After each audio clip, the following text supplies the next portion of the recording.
Prions. Seigneur Dieu, merci pour ce temps où tu nous amènes ensemble pour louer, ce temps où tu nous amènes ensemble, Seigneur, pour regarder ta parole. Hein, on n'a pas la prétention de t'étudier, Seigneur, mais on veut t'entendre. On veut t'entendre, Seigneur, et écouter ta parole, juste nous rappeler ces choses extraordinaires que tu as pour chacune de nos vies. Et puis, pour ton Église, on veut simplement te dire ensemble ce matin que nous t'aimons, Jésus. Amen. Donc, ça tombe bien, hein, le marathon de La Rochelle. Paul nous a parlé de l'exercice physique dans notre dernière étude. Et vous vous souvenez, hein, Paul n'est pas, ou le Seigneur n'est pas contre l'exercice physique, le sport. Si vous aimez ça, tant mieux pour vous, profitez-en. Mais il est contre l'ascétisme. Hein, il a dit hein, contre l'ascétisme, contre l'idée de traiter durement son corps inutilement par spiritualité, par exemple. Il n'est pas contre l'exercice corporel. Il la met en contraste avec l'exercice spirituel. Hein, il dit l'exercice physique est bien peu de choses comparé à l'exercice. Donc, pour ceux qui veulent participer au marathon de La Rochelle, que le Seigneur vous accompagne, qu'il vous bénisse. Pour ceux, hein, vous avez bien dit pour ceux. Je ne me suis pas pointé. Je ne vais pas courir au marathon de La Rochelle. Donc, on prend bien conscience hein, qu'on ne dénigre pas l'exercice physique, bien au contraire. Mais le ministère le plus important, la chose la plus importante, Paul nous l'a rappelé en début de lettre, 1 Timothée, la chose la plus importante, le ministère le plus important de l'Église, c'est l'amour. C'est l'amour. Et c'est le ministère qui ressort de la chose, le fruit qui ressort de ce que Paul nous rappelle ici, le but de Dieu dans l'étude de la parole, le but de Dieu dans la prière, dans ces choses spirituelles qu'on est rappelé. Le but de Dieu, c'est vraiment qu'en ressorte de l'amour. Et c'est aussi simple que ça. Et on découvre l'amour lorsqu'on lit la parole de Dieu. On découvre l'amour de Dieu et l'amour qu'il veut les uns pour les autres. Et lorsqu'on prie aussi, lorsqu'on prie, on est en communion fraternelle, on est en communion avec Dieu. Hein. Pour ceux qui on a nos rencontres de prière chaque mercredi, et c'est un réel temps de communion fraternelle, d'amour, d'apprendre à se connaître, d'apprendre à connaître Dieu, de voir Dieu agir dans la vie des uns des autres.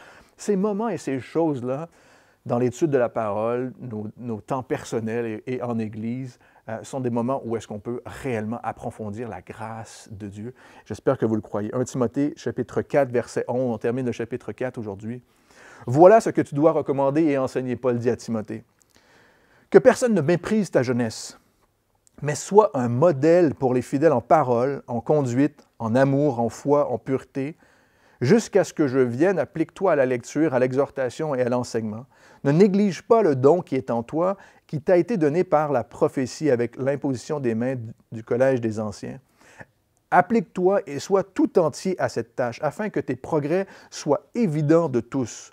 Veille sur toi-même et sur ton enseignement avec persévérance, car en agissant ainsi, tu te sauveras et toi-même et ceux qui t'écoutent. » Dieu, hein, on a vu dans notre dernière étude au verset 10, Dieu est vivant et il est le sauveur de tous les hommes. Dieu est vivant et il est le sauveur de tous les hommes. Paul rappelle, voilà ce que tu dois recommander et enseigner. Dieu est vivant et il est le sauveur de tous les hommes. Que personne, et ensuite, enchaîne, que personne ne méprise ta jeunesse, soit un modèle. Il rappelle à Timothée d'être un modèle. Et évidemment, hein, les principes que Paul présente à Timothée comme pasteur, comme dirigeant de l'Église, d'être un modèle, ça s'adresse à chacun d'entre nous, à tous ceux et celles qui veulent être utiles et servir le Seigneur. Ça s'adresse à chacun d'entre nous et c'est en fait le but de son exhortation.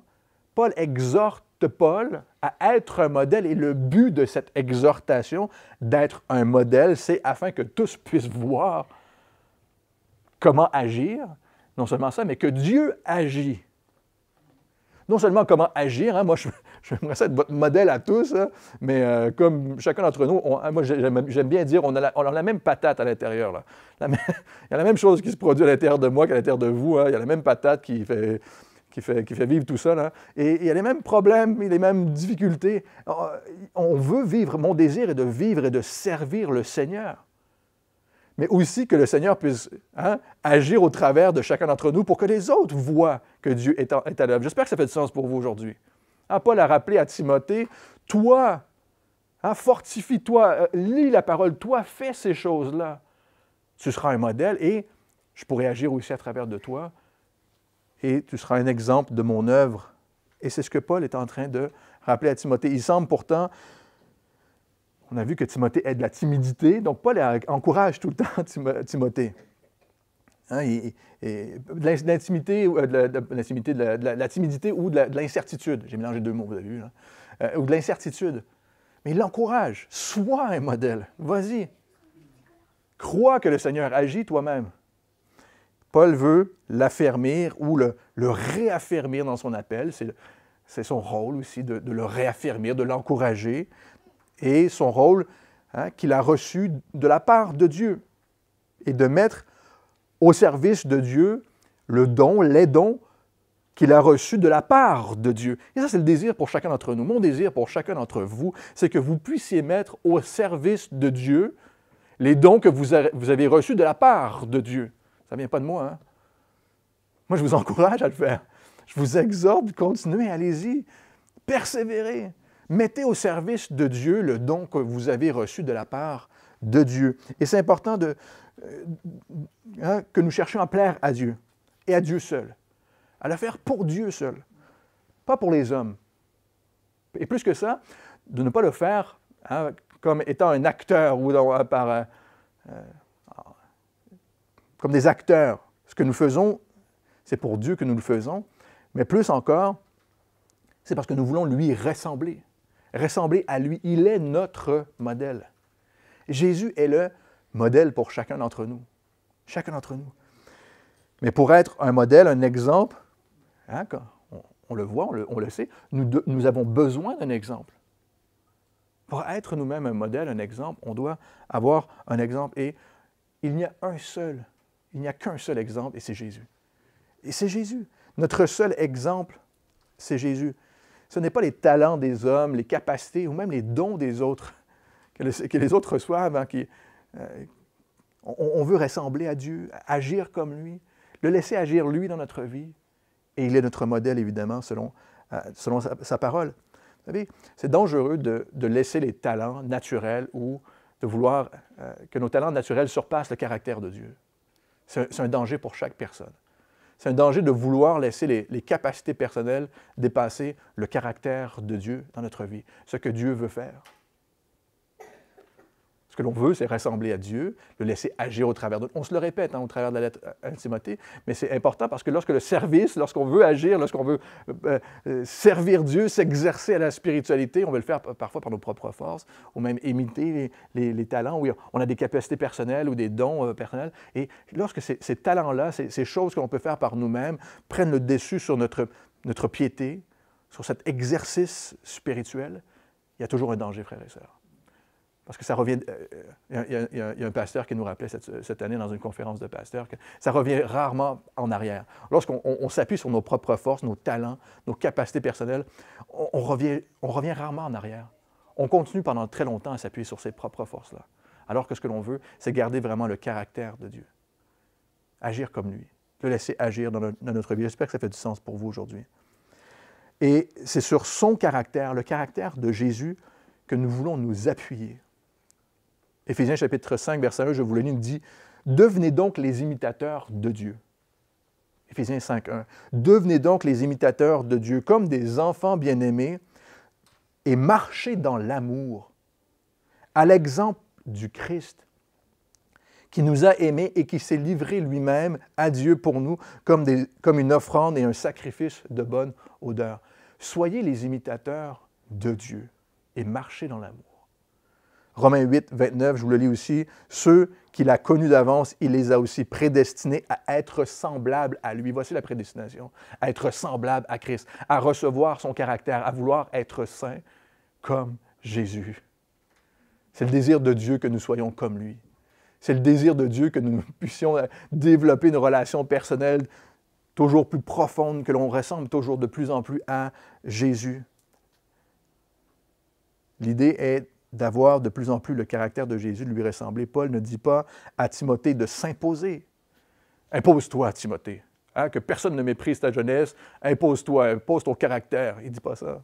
Loin de là. Mais en fait, il lui rappelle d'être un ambassadeur pour Jésus. Un modèle du Christ, c'est ça, hein? Être un modèle, et c'est un ambassadeur.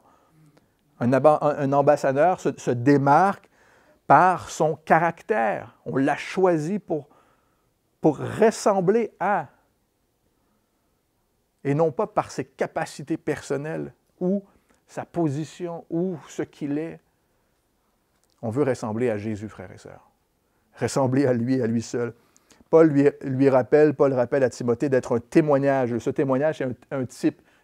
Typos, il utilise le mot. Typos, un témoignage, hein, c'est un type envers tous. Envers tous. Thomas utilise dans les évangiles ce même mot après la résurrection de Jésus lorsqu'il lui dit hein, qu'il ne croirait pas tant qu'il n'aurait pas touché les marques, les typos.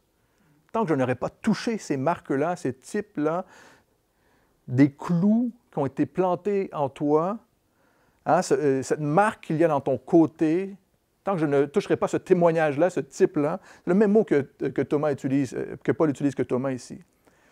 Donc, Paul est en train de dire à Timothée, la manière pour Timothée qu'on ne le méprise pas, c'est d'être un exemple de Jésus. C'est la manière de ne pas être méprisé. Que on te respecte, c'est d'être un exemple de Jésus. Voilà comment on peut ne pas mépriser ta jeunesse. Sois un exemple, un type de Christ pour les autres. Marche dans l'amour. Donne ta vie comme Christ a donné sa vie pour toi. Avoir littéralement l'empreinte, la marque, comme sur le côté. Avoir l'empreinte, la marque de Jésus dans ta vie. C'est ce que Paul rappelle à Timothée. Désire avoir cette marque. Être l'empreinte de Jésus toi-même. À l'inverse, au contraire, d'être des pseudos. Des pseudos, des faux, des acteurs, comme on vient de le dire. À l'apparence de. Juste être un type en apparence, marcher comme il marche, mais ne pas vraiment avoir son caractère. Être un acteur, mais réellement avoir l'empreinte de Jésus dans ta vie, une empreinte intérieure, du changement que Jésus opère dans votre cœur. Et j'espère que c'est le désir de votre cœur ce matin. Démontrer le caractère de Jésus, être l'empreinte en fidélité. Il l'a rappelé, sa première exhortation à Timothée, c'est d'être fidèle, reste à Éphèse, continue, persévère. Sois l'empreinte de Jésus en fidélité. Il le rappelle ici. Une autre attitude fidèle, démonstration de la fidélité envers Dieu pour les autres fidèles. Être un exemple, une empreinte en parole, il dit. Littéralement en conversation. Le mot qu'il utilise, c'est littéralement dans ta conversation, soit une empreinte de Jésus. Le sujet, le contenu de nos conversations, que ce soit une empreinte de Jésus. Avoir des paroles littéralement qui apaisent, littéralement qui réconfortent, littéralement des paroles qui encouragent les autres.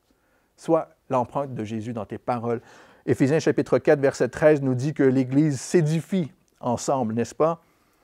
C'est ce que l'Église fait, elle s'édifie ensemble jusqu'à ce que nous soyons tous parvenus à l'unité de la foi et à la connaissance du Fils de Dieu, à l'état d'homme fait à la mesure de la stature parfaite du Christ. Et au verset 15, Éphésiens 4, « Et qu'en disant la vérité les uns aux autres, avec amour, on s'encourage, on s'édifie, on se construit, on se console avec la vérité dans l'amour, nous croîtrons à tous égards en celui qui est le chef, Christ Jésus. Voilà le désir, même dans nos paroles. Lorsqu'on est en conversation les uns avec les autres, on veut s'édifier de cette manière, être l'empreinte de Jésus. Être l'empreinte de Jésus, Paul dit, en conduite. Pas seulement comment on agit, mais comment on réagit en toutes circonstances.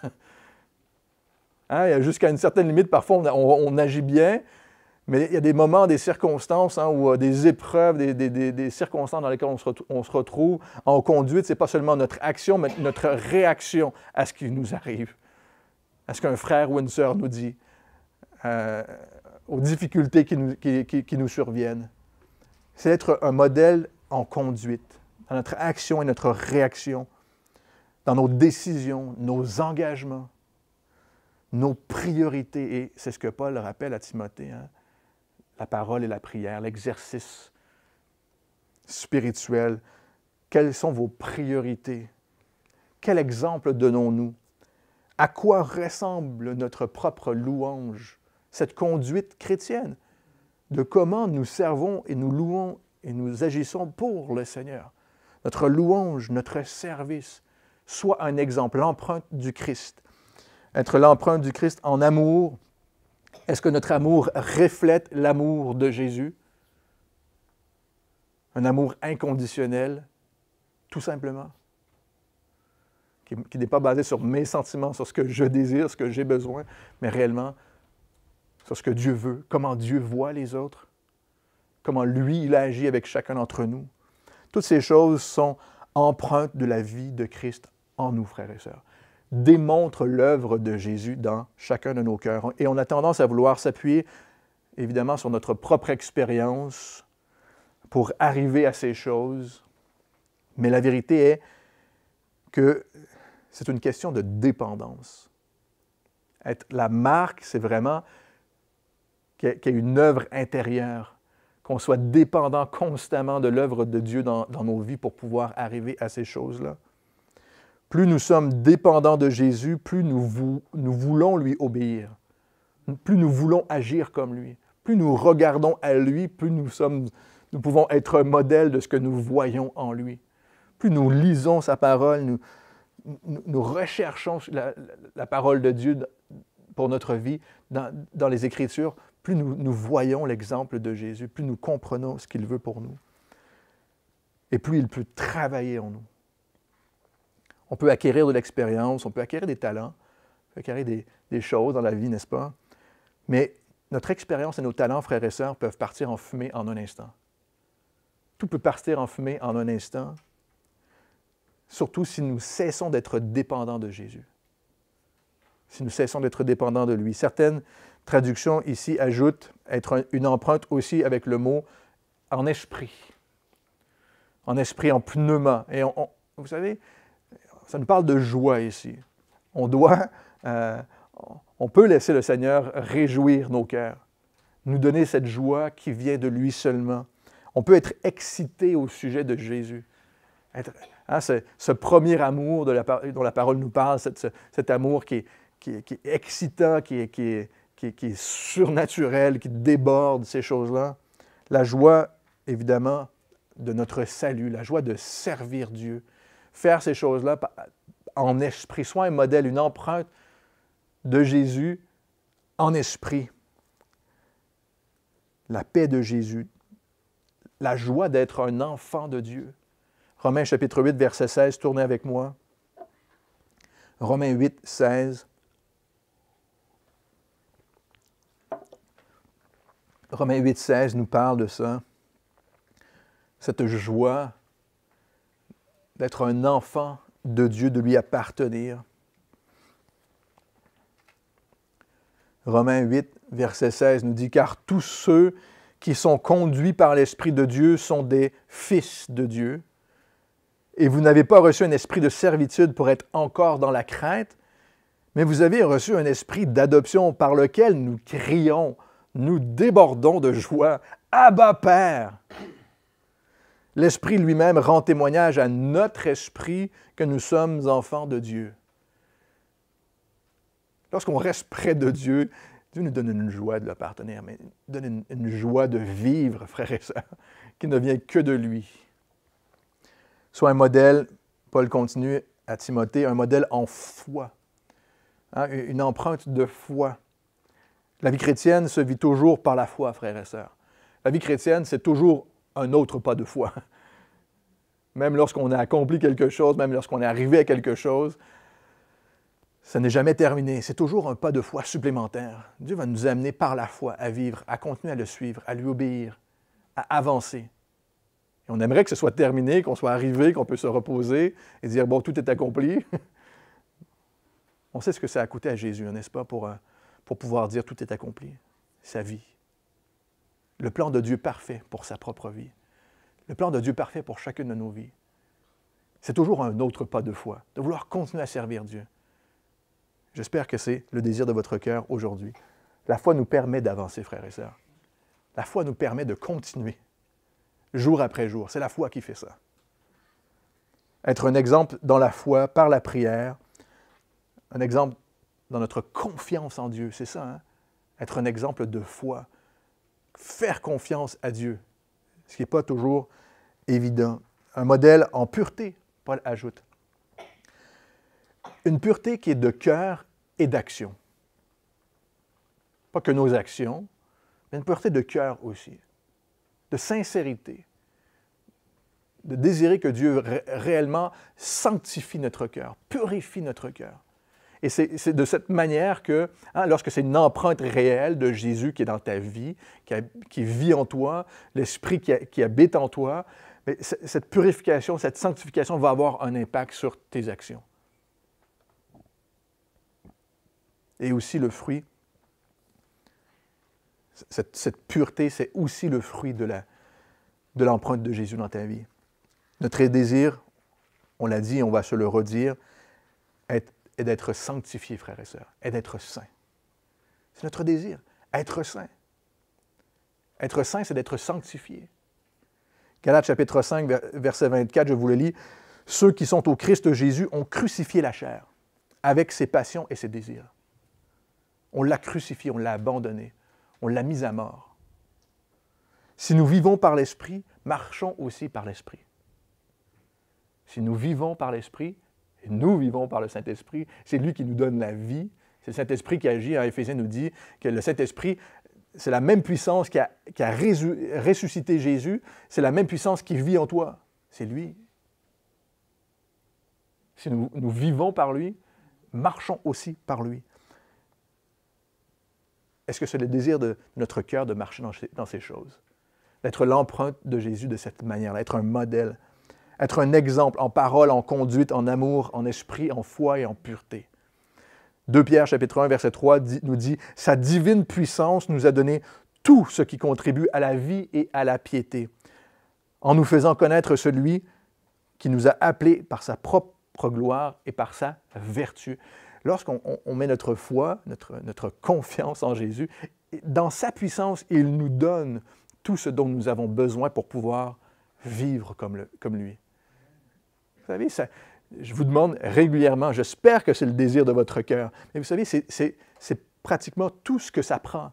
Désirer être comme Jésus afin qu'il puisse agir dans notre vie. J'espère que c'est un message d'encouragement. J'espère que c'est le désir de votre cœur. J'espère que vous espérez que c'est le désir de votre cœur. Car c'est le désir de Jésus pour chacune de vos vies. Notre façon de voir la sainteté nous vient de notre connaissance de Jésus, nous dit 2 Pierre. Notre façon de voir la sainteté, de savoir ce que c'est que la sainteté. La sainteté, ce n'est pas l'ascétisme. Ce n'est pas de se traiter durement. Ce n'est pas de ne pas manger, de ne pas se marier, comme Paul a dit. Ces choses-là que... Notre façon de voir la sainteté nous vient, de Pierre, de la connaissance de Jésus, du temps que nous passons avec lui, dans sa parole, en prière. Nous pouvons être saints à ce moment-là, comme il est saint. Mais aussi, de notre capacité à vivre dans la sainteté nous vient, de Pierre nous dit, de sa divine puissance. Avez-vous besoin de la divine puissance de Dieu pour pouvoir vivre dans la sainteté de Dieu? Qui désire la divine puissance de Dieu ce matin? Je désire la divine puissance de Dieu dans ma vie. Je désire que le Seigneur puisse agir dans ma vie, me sanctifier, mais sa divine puissance pour pouvoir le servir. J'en ai besoin. La sainteté est l'œuvre de la puissance du Saint-Esprit dans votre vie. On ne peut pas mettre le Saint-Esprit de côté, agir par nos propres forces. Notre sainteté est l'œuvre du Saint-Esprit qui agit dans votre vie, frères et sœurs. C'est lui qui restaure l'image de Christ pour que l'on puisse refléter le caractère de Christ. C'est le Saint-Esprit qui fait ça. Si on marche par la chair, on a le fruit de la chair. Si on marche par l'Esprit, on a le fruit de l'Esprit. On reflète ce que lui, il fait. C'est un défi de garder ces choses. Premièrement, parce que ta chair a des désirs contraires à ceux de l'Esprit, nous dit Galates chapitre 5. Notre chair a des désirs contraires, littéralement opposés. Donc, c'est difficile de garder ces choses, d'être un modèle, d'être une empreinte de cette manière. Et ensuite, Satan veut te voler ces choses-là. L'ennemi veut voler cette œuvre que le Seigneur fait dans ta vie. Il veut voler ces choses-là. Il veut voler ta fidélité. Il veut voler ton témoignage en parole, en conduite, en amour, en esprit. Il veut te voler ta joie, voler ta foi, te faire douter constamment. Il veut voler ta pureté, évidemment. C'est difficile parce qu'on a des désirs contraires dans notre propre nature et parce que l'ennemi veut voler ces choses-là. Mais on ne veut pas nourrir, ni donner, on ne veut pas nourrir notre chair, ni donner à Satan la victoire sur notre vie. On veut s'en remettre à Christ, à lui, crier à lui, demander son intervention. Nous voulons plaire à Dieu et à Dieu seul et laisser le Saint-Esprit agir dans notre vie. Laisser le Saint-Esprit agir. Réellement lui laisser prendre la place qui lui revient. Et ça, le Seigneur va te donner cet amour-là au travers de sa parole, au travers de la relation que tu as avec lui. Être chrétien, 2 Thessaloniciens chapitre 2, verset 10, je vous le lis, nous dit, c'est d'avoir reçu l'amour de la vérité pour être sauvé. Sinon, nous avons reçu une puissance d'égarement pour croire au mensonge. Cet amour de la vérité, c'est l'amour de la parole. L'amour de la parole de Dieu. Mettre sa foi dans ce que Dieu dit. Et seulement dans ce que Dieu dit. Accepter la parole de Dieu pour chacune de nos vies. Lorsqu'on lit les Écritures, tu sais que c'est pour toi. Tu sais que tu veux ressembler à ce que Dieu te demande. Jusqu'à ce que je vienne, Paul dit à Timothée, jusqu'à ce que je vienne, applique-toi à la lecture, à l'exhortation et à l'enseignement. Encore une fois, Paul encourage Timothée à être un modèle. En faisant ces choses, tu es un modèle. Ce qui vaut pour un pasteur, ce qui vaut pour l'Église, pour chacun d'entre nous personnellement. Hein? Tout ministère, tout service doit être centré sur la parole de Dieu. Centré sur la parole de Dieu. C'est pourquoi, simplement, nous voulons être connus. C'est la raison pour laquelle nous voulons être connus, frères et sœurs. La chapelle, et chacun d'entre vous, pour lire la parole de Dieu, pour enseigner la parole de Dieu. Hein? C'est cette réputation que nous voulons avoir. Ah, eux, ils lisent les Écritures là, tous les dimanches. Là. Ils passent 45 minutes à voir les textes. Hein? C'est long. Hein? C'est long, 45 minutes pour écouter la parole de Dieu. On veut être connus pour ça. C'est la réputation que nous voulons avoir, et la seule. La parole est notre référence, quoi qu'il en soit. Quoi qu'il en soit. La parole de Dieu est notre seule autorité. Et la seule autorité pour chacune de nos vies. La seule autorité pour l'Église de Dieu. Elle est aussi notre priorité. Et notre priorité, selon ce que Paul rappelle à Timothée, est de passer le plus de temps dans la parole afin de le connaître et d'être nourri spirituellement. De passer du temps dans la parole de Dieu. Paul rappelle simplement comment approcher la parole et comment l'exposer, hein, de façon personnelle et en public. il dit ici comment exposer la parole. Lis la parole en public et personnellement. Lis les Écritures. Étudie les Écritures. L'Ancien Testament, le Nouveau Testament, la parole, c'est de la Genèse à l'Apocalypse, pour y voir Jésus et l'œuvre majestueuse de Dieu, du début à la fin. Lis, étudie, scrute, médite la parole pour connaître qui est Dieu et qui tu es toi. Ça, c'est Jean Calvin qui dit ça dans son Institution chrétienne, première page, les premières 2 pages. Il dit la seule façon de connaître l'homme et de connaître Dieu, c'est dans la parole. Parce que Dieu te dit qui il est et il te dit qui tu es ici. C'est la seule façon de savoir. Si tu veux savoir qui est Dieu et qui tu es, c'est dans la parole de Dieu que ça se passe. Parle la parole, personnellement, toi, et en public. Parle la parole, encourage, accompagne les autres, comme Paul ici le fait, par la parole de Dieu. Hein? C'est la seule vérité, elle est utile en toutes circonstances. Paul encourage Timothée. Paul dit, enseigne la parole, prends ce que tu apprends, toi aussi, prends ce que tu apprends et transmets-le. Enseigne. Enseigne cette parole. Transmets-la autour de toi. C'est la meilleure façon de grandir, frères et sœurs, et que les autres puissent grandir. C'est de faire ces choses, de lire, de parler la parole de Dieu, d'en discuter, qu'elle devienne l'objet de nos discussions, et enseigne la parole. Et Paul va exposer chacun des aspects ici dans ses lettres, 1 et 2 Timothée, en plus du caractère de Jésus et de l'œuvre du Saint-Esprit, lire, exhorter la parole, enseigner. C'était aussi comme ça que ça se produisait pour le peuple de l'Ancien Testament. C'est comme ça que l'Ancien Testament, dans l'Ancien Testament, on faisait. On lisait, on exhortait et on enseignait. Dans Néhémie chapitre 8, je vous le lis, nous dit « Tout le peuple s'assembla comme nous.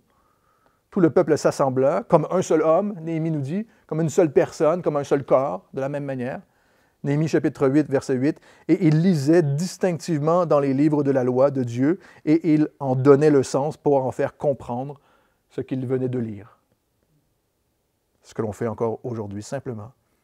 Rien n'a changé. Rien n'a changé pour une raison ou une autre. Il y a toujours des tendances à vouloir trouver des nouvelles vérités, ajouter des nouvelles choses, des nouvelles façons de faire les choses. Mais le Seigneur nous rappelle que c'est comme ça qu'on grandit spirituellement. On a la tendance de vouloir trouver des nouvelles vérités, d'ajouter ou d'enlever la parole de Dieu, comme si ce que Dieu nous disait n'était pas tout ce dont nous avons besoin de savoir pour notre vie spirituelle, pour notre nourriture, alors que tout est dit. On doit l'apprendre, on doit la laisser, cette parole, œuvrer dans notre cœur. Laisser le Seigneur faire vivre cette parole dans notre cœur. Ces choses sont conduites évidemment par le Saint-Esprit. Ça fait partie de notre foi de savoir que le Saint-Esprit est puissant et est à l'œuvre, frères et sœurs. Ça fait partie de notre foi de connaître l'œuvre de Jésus et de connaître l'œuvre du Saint-Esprit. Ça fait partie de la foi chrétienne. L'œuvre de Dieu, comment il agit, Père, Fils et Saint-Esprit, ça fait partie de notre foi. Elles sont efficaces, ces choses, dans notre vie lorsque je crois, comme nous dit Zacharie, chapitre 4, verset 6, « Ce n'est ni par la puissance, le pouvoir, ni par la force, nos efforts, mais c'est par mon esprit, dit le Seigneur, que j'agirai. » C'est par mon esprit que j'agirai. L'œuvre que le Seigneur veut accomplir en nous, et au travers de nous, il le fait par la puissance du Saint-Esprit. Par la puissance du Saint-Esprit. La lecture, l'exhortation, l'enseignement sont toujours conduits par le Saint-Esprit, frères et sœurs. C'est son travail de faire ces choses. Éphésiens chapitre 4, verset 13 nous dit « Je peux tout par celui qui me fortifie. » Je peux tout par celui qui me fortifie. Pas besoin d'être un érudit ou un pasteur ou d'avoir étudié 30 heures ici pour comprendre. Je peux tout par celui qui me fortifie. Être appelé, équipé par le Seigneur. J'aime ça. Hein? Paul, à 3 reprises ici, réfère aux dons. Dans 1 Timothée chapitre 1, 2 Timothée chapitre 1, et il ne nous dit pas expressément quel est ce don. Ne néglige pas le don qui est en toi hein, et qui t'a été donné par la prophétie. Paul ne dit pas expressément ce que c'est que le don à Timothée, son don. On suppose qu'il parlait de son don d'enseignement, le don que Dieu, l'Esprit donnait à Timothée. Mais selon ce que le Seigneur fait dans la vie de quelqu'un, son appel, évidemment, on reconnaît les dons spirituels. Ne néglige pas le don qui est en toi, qui t'a été donné par la prophétie, qui vient de la prophétie, qui vient de Dieu, avec l'imposition des mains du collège des anciens. Le don et l'appel que quelqu'un donne, que Dieu donne à quelqu'un, vient de Dieu. Nous, on le reconnaît. Nous, on peut reconnaître ce que Dieu fait. Mais ce sont des choses qui viennent du Saint-Esprit. C'est l'œuvre du Saint-Esprit dans la vie de quelqu'un. La prophétie, elle te rappelle que Dieu désire t'utiliser. La prophétie te dit que Dieu veut t'utiliser. Ce n'est pas nous qui donnons des dons à qui que ce soit. Personne d'entre nous ne peut donner des dons à qui que ce soit. Nous, on les reconnaît. Nous reconnaissons l'œuvre de Dieu. Le Seigneur fortifie. Le Seigneur encourage au travers de nous. Il nous demande de le faire. C'est l'empreinte de Jésus dans notre vie, d'encourager. Mais nous reconnaissons. On doit, frères et sœurs, se reposer sur l'action du Saint-Esprit pour chacune de nos vies. Même si on pense avoir un don particulier, on doit se reposer sur l'œuvre du Saint-Esprit pour pouvoir agir, servir le Seigneur. J'espère que ça fait du sens pour vous aujourd'hui. Les dons sont des cadeaux. Le mot le dit. C'est un don, c'est un cadeau de Dieu. Qui sont toujours, la parole nous dit, toujours opérés par le Saint-Esprit. Par l'œuvre du Saint-Esprit. Là où il le veut, quand il le veut, nous rappelle Romains chapitre 12. Là où il le veut, quand il le veut. Ce n'est pas nous qui disons au Saint-Esprit quoi faire, c'est lui qui nous dit quoi faire. Nous, on se rend disponible pour lui. Dans notre fidélité, si on est disponible pour le Seigneur, ben, il va nous utiliser. Vous êtes d'accord avec moi? Ce n'est pas nous qui disons au Seigneur quoi faire, c'est lui qui nous dit quoi faire. Paul, par contre, encourage Timothée dans ce don. Mets au service de Dieu le don que tu as reçu de la part de Dieu. Et Timothée était probablement encouragé à ce moment-là. N'est-ce pas? Vous savez, on peut négliger de plusieurs manières, hein? Être découragé. Peut-être c'était le cas de Timothée ici. Vouloir œuvrer par nos propres forces.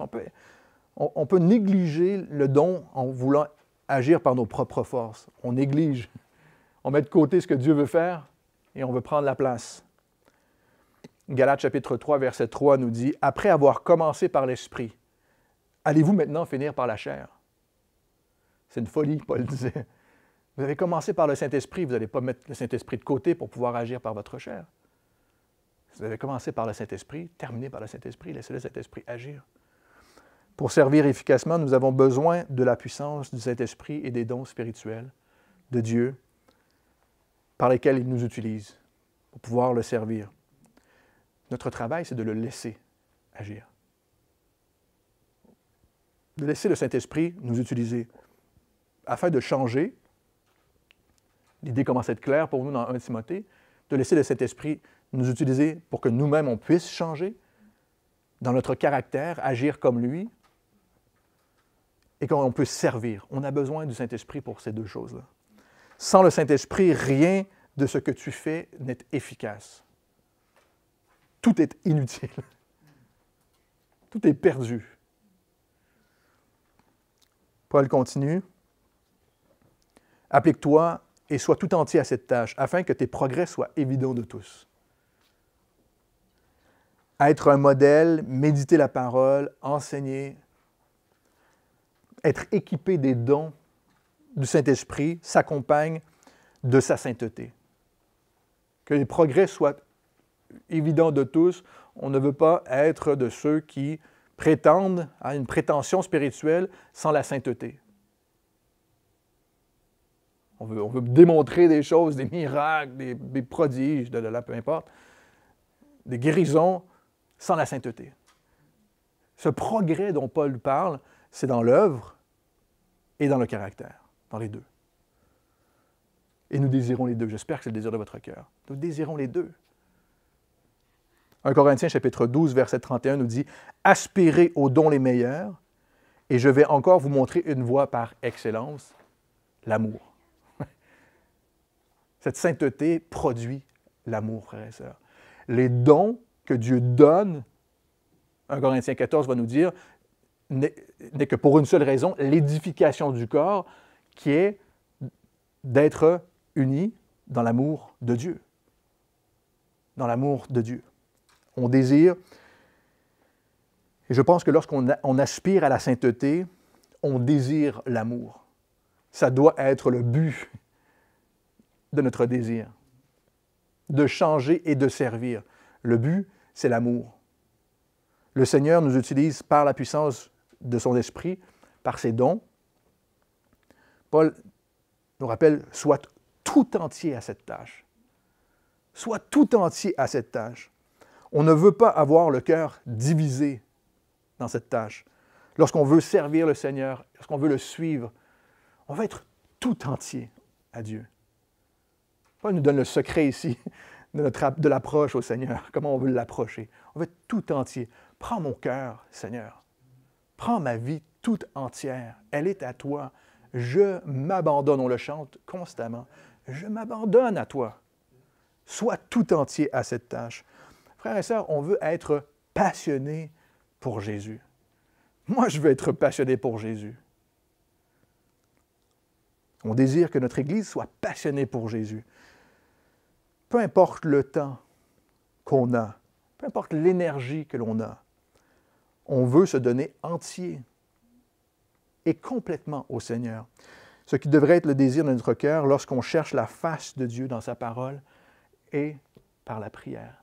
On se donne tout entier. N'est-ce pas? Lorsqu'on lit, lorsqu'on prie, lorsqu'on sert, lorsque l'on loue, on lui donne tout notre cœur, toute notre attention, Seigneur. On fait fi de tout ce qui se passe là. C'est pour toi, Seigneur.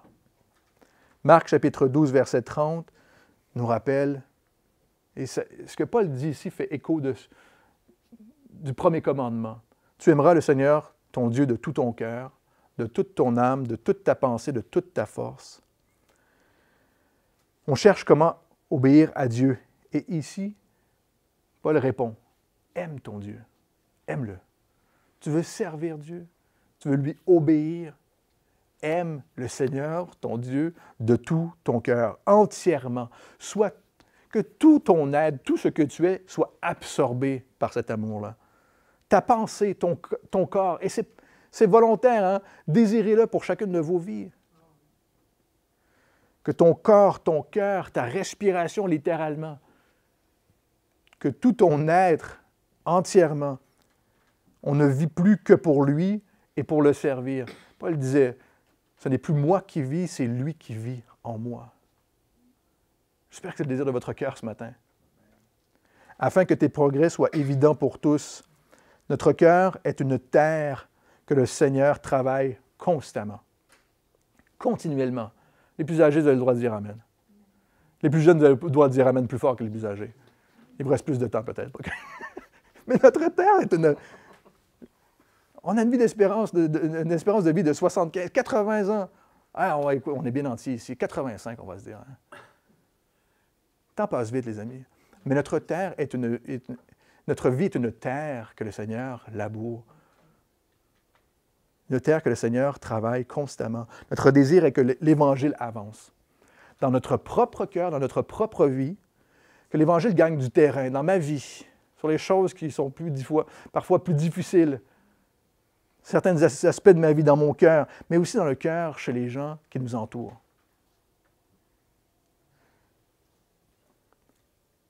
Comme dans notre cœur. Le Seigneur, n'en a jamais terminé avec nous.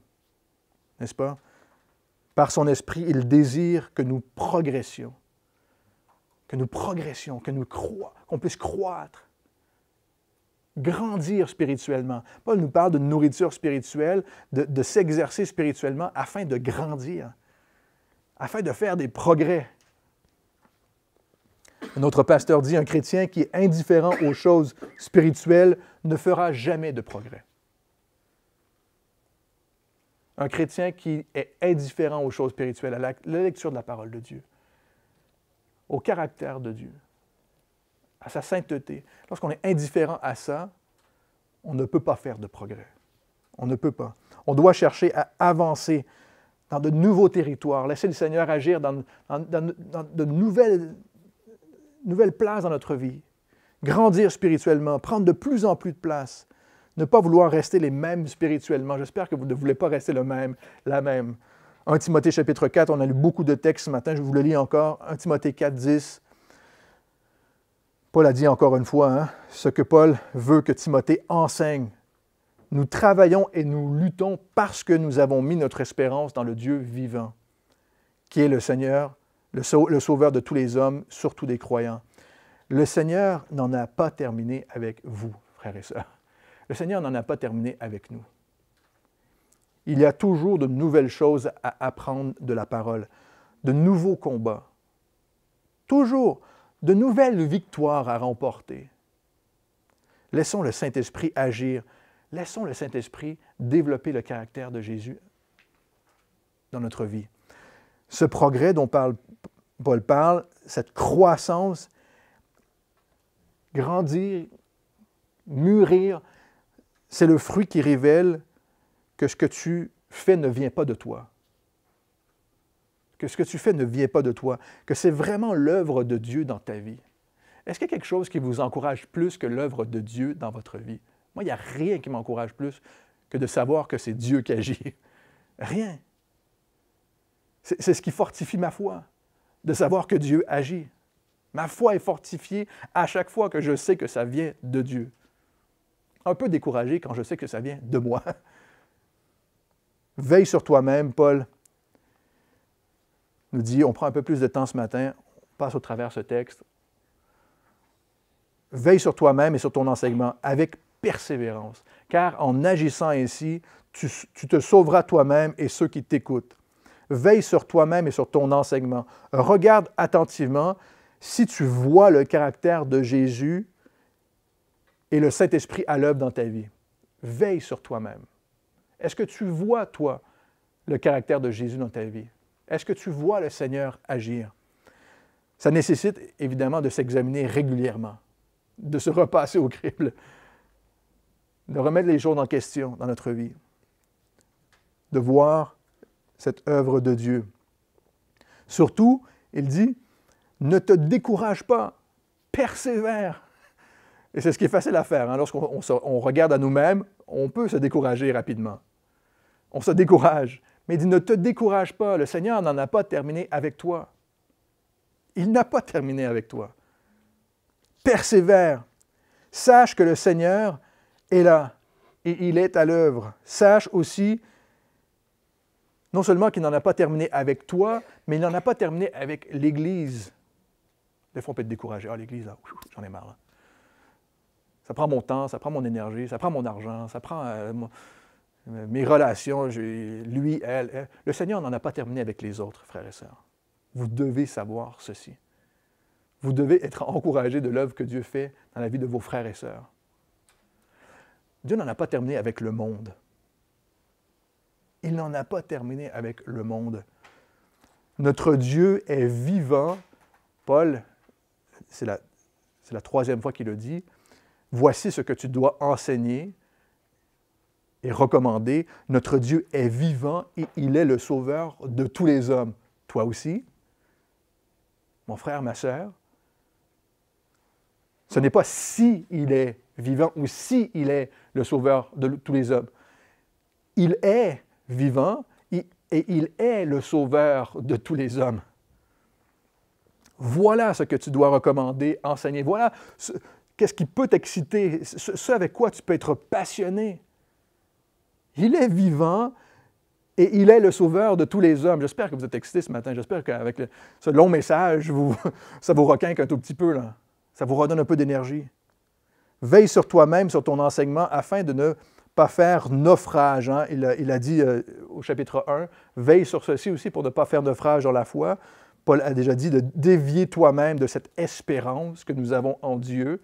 Nous ne voulons pas dévier de cette espérance. Lorsqu'on oublie que nous servons le Dieu vivant et qu'il est le sauveur de tous les hommes, on fait naufrage de la foi. On espère en autre chose. On ajoute, on enlève. Pour nous-mêmes comme pour tous les hommes et toutes les femmes qui sont autour de nous, garder cette confiance, cette assurance ferme en lui. Dieu est vivant. Il est le sauveur de tous les hommes. Et on termine avec ceci. Quel privilège nous avons de pouvoir témoigner de l'espérance du Dieu vivant, frères et sœurs. C'est un privilège pour chacun d'entre nous. Si on veut être disponible pour quelque chose, soyons disponibles à ceci, à être cette empreinte, ce témoignage que Dieu est vivant et il sauve encore aujourd'hui chaque homme, chaque femme. D'avoir une véritable espérance. Si nous n'avons pas cette espérance,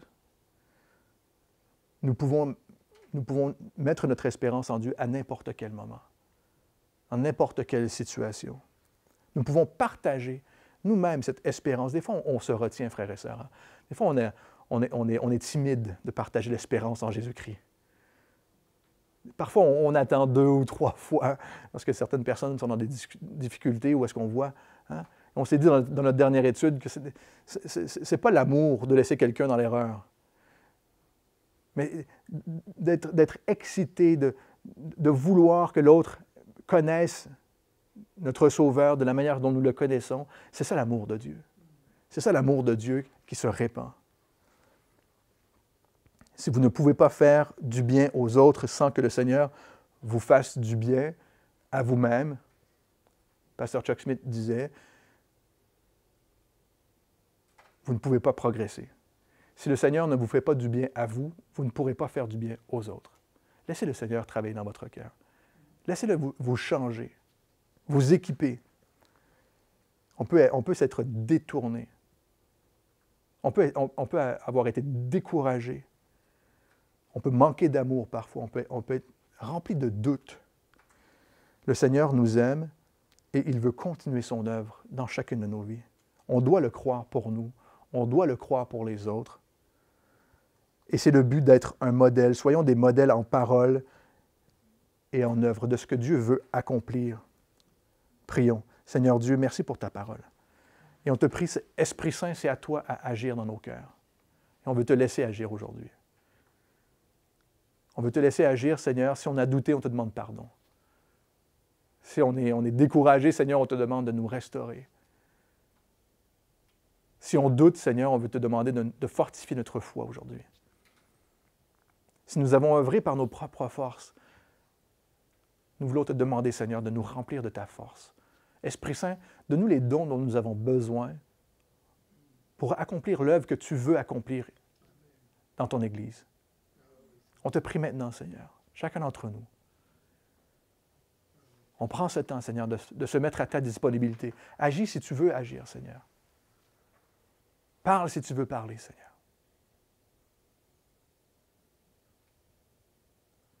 Remplis-nous de ce que tu as pour nous, Seigneur, s'il te plaît, aujourd'hui. Et non seulement aujourd'hui, mais que l'on puisse être mûrs, être des chrétiens mûrs, Seigneur, en toi, de savoir qu'on peut faire ça chaque matin, chaque jour, chaque instant. Accompagne-nous. En ton nom, Jésus. Amen.